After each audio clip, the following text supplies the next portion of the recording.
Bienvenidos a la semana número 6 del periodo extraordinario de recuperación de geografía. En esta semana vamos a ver el tema de migración. Es un tema extenso. Recuerden que estamos haciendo un repaso de los contenidos que ustedes vieron en sexto de primaria. Para empezar, la migración es el desplazamiento de las personas que se produce desde un lugar de origen a otro destino y lleva consigo un cambio de residencia. Si estuviéramos en otras asignaturas, podríamos hablar de la palabra migración en el contexto de el desplazamiento de animales.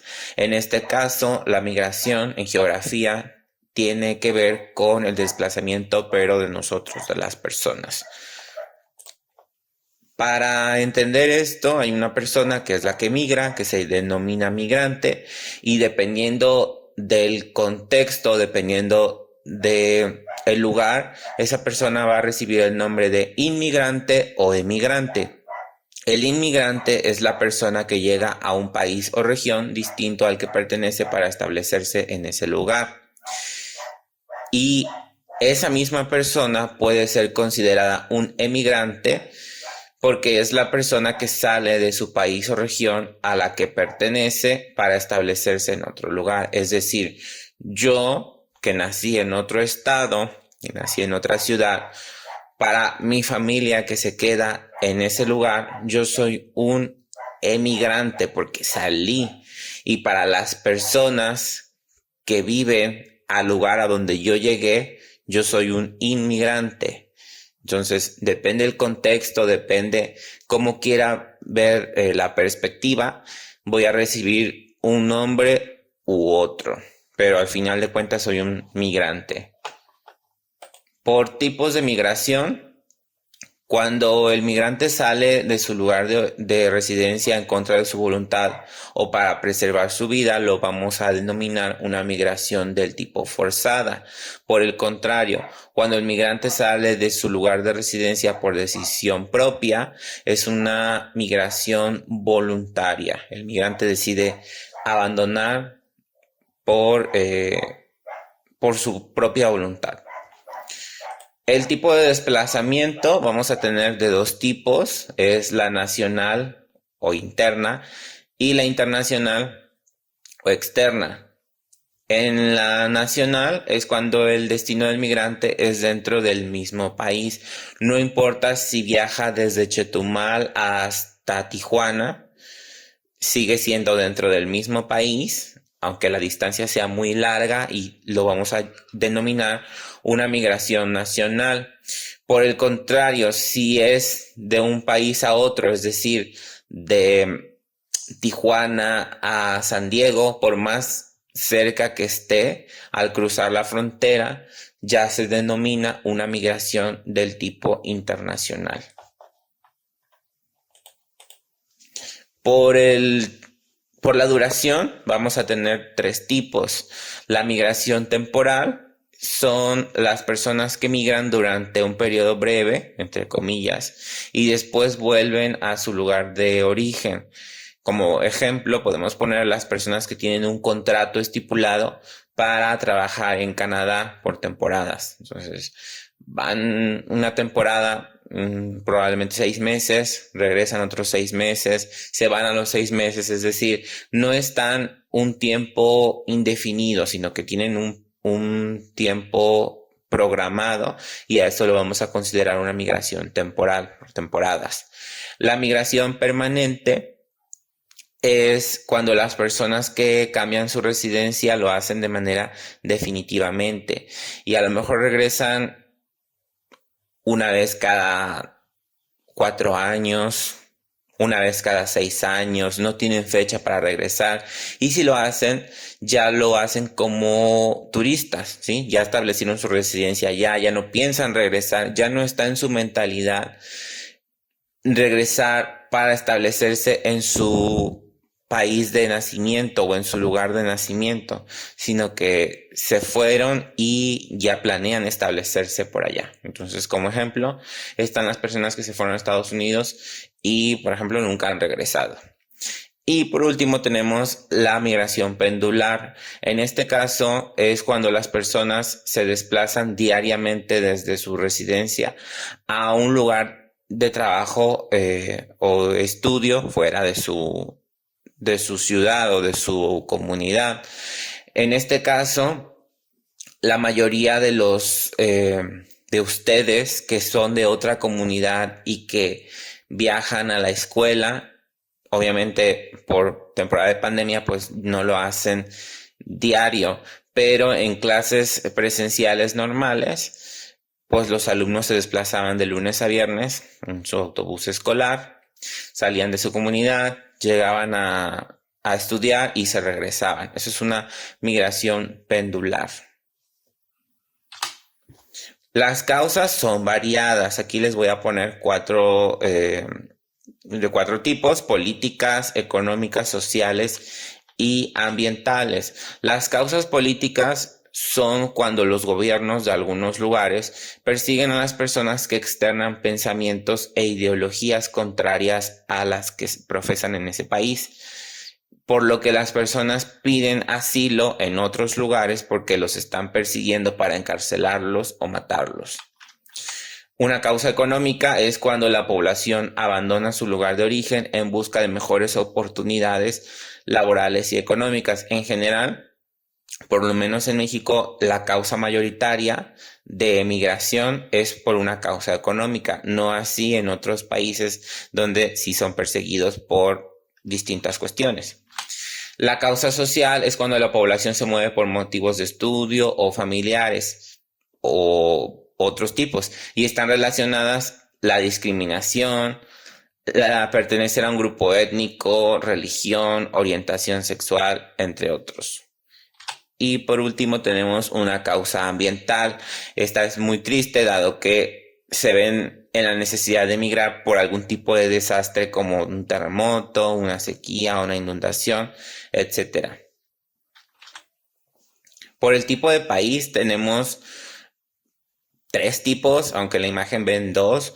Tenemos el país que expulsa, el país que recibe y el país de tránsito.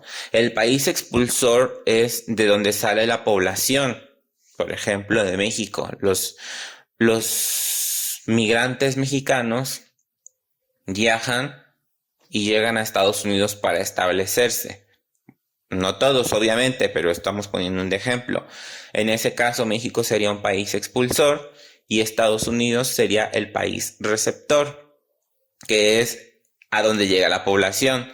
Sin embargo, si el migrante viene de Centroamérica y se dirige a Estados Unidos, por ejemplo, El Salvador sería el país expulsor, México sería el país de tránsito, porque tiene que pasar por México, aunque no se va a establecer ahí, y Estados Unidos sería el lugar receptor, ¿sí? Entonces, dependiendo de dónde salga el migrante, a dónde vaya, por dónde tenga que pasar, se va a modificar qué país es expulsor, receptor y de tránsito. Los flujos migratorios es la tendencia a migrar hacia espacios específicos. En otras palabras, es hacia donde se desplaza la gente. Hablando con sus compañeros, pues confirmamos lo que veníamos, lo que venía analizando ciclos anteriores.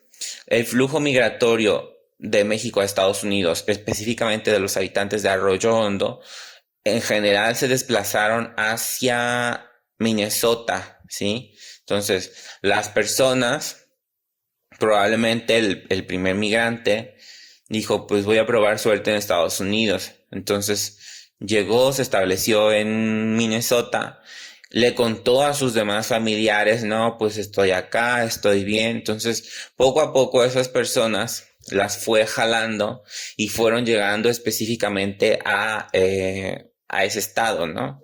Entonces, obviamente, un migrante de Arroyo Hondo, al ver que ya se están estableciendo en ese lugar, al ver que ya está ese flujo, no va a decir, pues yo voy a ir a otro estado. Lo puede hacer, pero no va a tener la seguridad de conocer personas ahí, no se va a sentir resguardado ni protegido por las demás personas de su comunidad o sus demás familiares que ya hayan llegado a estos sitios, ¿no? De Minnesota. Entonces, eso básicamente es el flujo. Por otra parte, los habitantes de la primavera, pues se desplazaron, los primeros se desplazaron hacia Nueva York. Entonces, las demás personas de primavera, pues no van a desplazarse en general a otros estados. Como ya se estableció este flujo, ya llegaron personas a Nueva York, pues los demás que salgan de primavera lo van a hacer mediante este flujo y se van a desplazar hacia los lugares donde ellos ya tienen familiares o donde ya se sienten más protegidos, ¿no? Entonces eso básicamente es el flujo. Aquí vemos un ejemplo de estados en general. De un estado se mueven principalmente a distintos estados de los Estados Unidos. Pero, pues como les puse en el ejemplo anterior, no siempre una comunidad pegada a la otra van a migrar al mismo sitio, ¿no? Sino simplemente siguen al que migró primero y de esa forma es como se trabaja el flujo. Aquí tenemos también otro ejemplo ya a nivel mundial. Obviamente no todos los países quieren migrar a Estados Unidos. En el caso de México, lo hacen dado que es el país vecino. Sin embargo, en otros contextos, pues no es redituable, por ejemplo, migrar desde la India hasta Estados Unidos, porque sería muy costoso y no lo podrían hacer quizá de manera sin papeles, como se puede hacer de México a Estados Unidos por la cercanía. Entonces, hay otros lugares a donde la gente quiere llegar. Hay países receptores o focos receptores que no son Estados Unidos y que nosotros quizá no podemos percibir dado que estamos concentrados en esta migración México-Estados Unidos que se da en general. Por ejemplo, los países del sudeste asiático o del sur de Asia migran hacia focos, por ejemplo, donde hay mucho petróleo. En la península arábiga hay mucho petróleo, entonces no hay tanta población y llegan estas personas para trabajar en la industria del petróleo. Y entonces llegan esas personas, por ejemplo, a los Emiratos Árabes Unidos y se ponen a limpiar ventanas de edificios, se ponen a trabajar en la construcción de edificios, se ponen a trabajar en la jardinería de las casas. Entonces, hacen los trabajos que pudieran hacer o que hacen generalmente muchos migrantes que apenas llegan a Estados Unidos sin papeles y que pues tienen que trabajar de algo. Entonces se repite el patrón, pero ya no se repite en Estados Unidos, sino que se repite en otros países. Y de este ejemplo muchos, no solo hay, como les digo, un foco receptor, sino que hay muchos otros. Consecuencias de la migración pues son variadas. Algunas consecuencias pues, pueden ser positivas o negativas. Una, obviamente, son las remesas. El migrante trabaja y manda dinero a su casa. El despoblamiento, mientras más personas salgan de su comunidad para migrar, esta comunidad se va quedando con más personas adultas y niños.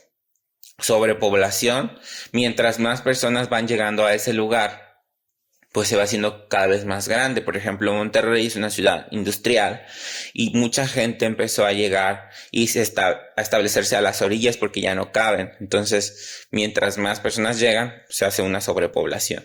Segregación social, cuando se ve muy marcada la diferencia entre las personas que tienen buenos ingresos, que son residentes de ese país, que pueden vivir en fraccionamientos y los que viven hacinados en otros lugares porque no pueden costearse una vivienda, porque no tienen los papeles quizá para comprar una vivienda, entonces viven en grupos separados. La delincuencia también se puede incrementar. Algunas personas, no todas obviamente, pero se pueden malear al llegar allá. A lo mejor no encontraron trabajo y buscan una manera fácil de obtener dinero y entran a estos grupos delictivos. La discriminación racial también se da cuando grupos específicos llegan a ciertos lugares y se nota cuando no son de ese lugar. Entonces entra este tipo de discriminación y los hacen a un lado, ¿no? Discriminación laboral también. La persona que tiene papeles obviamente va a tener mucha más ventaja que la persona que no tiene. Entonces no puede conseguir los mismos trabajos o los mismos puestos a los que están expuestos las demás personas. Se rompen los lazos familiares. Si el papá se va a trabajar a Estados Unidos 10 años y solamente se comunica por llamada con sus hijos, pues ese lazo familiar ya no va a ser igual y obviamente pues esa unión familiar se va a ir desquebrajando. Aumento de mano de obra barata. Mientras más personas lleguen, por ejemplo, a Estados Unidos, pues los costos de este tipo de trabajos puede ir disminuyendo al haber muchas personas que quieran hacer estos trabajos, ¿no? O sea, si tú no lo quieres hacer, pues lo hace esta otra persona y por menos dinero. La disminución de mano de obra, obviamente en los lugares de donde salieron los migrantes. Pérdida del lenguaje nativo. Ustedes habrán visto que si tienen algún familiar migrante, por ejemplo, de Estados Unidos, empezó a adoptar muchas palabras del inglés y ahora ya utiliza palabras del inglés y olvida las palabras o como se decía en español. Adoptan un nuevo lenguaje, si es que ya hablan inglés, si es que ya vivieron muchos años, por ejemplo, en Estados Unidos. Los vicios, que no solamente se dan en los migrantes, sino en todos, pero en general también pueden ser que ciertos vicios se adopten, por ejemplo, en Estados Unidos o en otros lugares donde pues sea permitido y en su lugar de origen no lo sea. La locura y la muerte. Bueno, ahora sí, la actividad. Realiza una entrevista a un familiar que haya migrado. Averigua los motivos, qué sintieron, si fueron solos, a dónde fueron, si les gustó la experiencia, si lo volverían a hacer, si los ayudó a alguien, si se regresaron por voluntad propia y si pudieran cambiar su destino, si volverían a migrar. ¿Cómo lo van a hacer? Pues se ponen en contacto con un familiar migrante, le dicen, mira, tengo una tarea, no sé si me pudieras platicar tu experiencia de cómo fue migrar. Entonces, esa persona les va a empezar a contar, ustedes van a anotar todo lo relevante para tratar de rescatar esos puntos que les di ahí. No necesariamente tienen que hacerle las preguntas de manera directa porque si no sería una encuesta, sino que tienen que dejar que su entrevistado pues se suelte o se le suelte la lengua y empiece a hablar y hablar, y entonces ustedes van a anotar lo más relevante para dar contestación a estos puntos. Lo anotan en su libreta y pues la entregarían para el próximo martes. Esto sería, para el próximo jueves. Esto sería prácticamente la actividad y nos vemos en la reunión de Meet.